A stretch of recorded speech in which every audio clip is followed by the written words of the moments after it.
Hey everyone, welcome back. Thanks for joining us. Today we've got a brand new story to share with you. So let's begin. I caught my wife, Cass, getting married in 2018. We met a few years before that through business because we are in the same industry. I love her more than everything. The reason I married her was because I had major turmoil in my life, and she stuck with me. We had a small break before we got back together. When we started talking again, I found out my father was indicted in a cold case murder. He was going to jail. The terrible part is that my father had custody of my nephew L for months. At this time, I was the only family member able to take him on because my brother was currently in jail. Through this, she said we would do this together. I knew I wanted to marry her right then. My wife was told she was more than likely not going to be able to have kids, but I wanted to marry her anyway because of how much I loved her.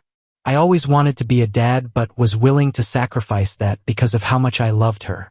During this terrible time, I wanted something solid. We were best friends and have made it through so much. I felt like we could tackle the world together. I asked her to marry me on a weekend, and then we found out she was miraculously pregnant the following week. We went from talking again to a family in no time. Looking back, I wanted to have a long engagement to make sure we worked through any issues from our break. But instead we were thrown right in. We were married in 2018, and everything was great. I loved her very much, and our marriage wasn't perfect, but I was loyal to her, and she was my ride or die. Fast forward to 2021. We moved states because I had to take a new job because our business was derailed by COVID. This new job required me to travel a lot, and she wanted to be close to her family for help with our 3 kids. We had 2 beautiful girls on top of my nephew. Cass quit her last job and worked locally with her family. She hated being home because her family was full of constant judgment and asking. When help was needed from them, it was like pulling teeth. It honestly pulled us down and reminded her why she left the first time. Her old employer asked for her back. But this job was 4 hours away, and without really discussing it extensively like a couple should, it required her to be gone during the week. She was going to work this into a remote position, but as she started the job, she started to like being away. She left me to take care of the kids, and I love them, but it was hard. I felt abandoned. I still traveled 2 days a week and had to rely on and deal with her family. Not to mention all of the duties of taking care of 3 kids. She would come home on weekends and it would be fight after fight.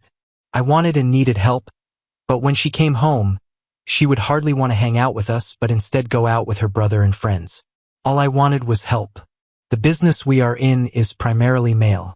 She started being distant, and we were hardly sexual anymore. Last summer, we moved to where she was working. Her time there changed her. She is a beautiful, tall blonde and is constantly getting hit on by her male coworkers and customers. She had a coworker named Seth, 33, whom I knew from being in the same industry. I liked him. I never felt threatened by him because all my dealings with him have been good. He put out there that he was a moral man as far as I could tell. I did not feel threatened, for he was not Cass's type. After we moved, I tried everything I could to make Cass happy.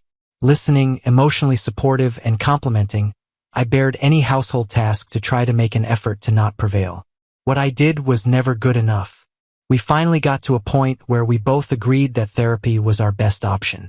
We agreed on individual therapy first. She found an online therapist, which I thought wasn't the best, but it was what she wanted to do. One day she asked what my plans were for later in the week. I told her I didn't have to travel and would be working from home. She asked if I could work at a coffee shop that day because she wanted space. She wanted to work home that day and had a therapy session. I said sure.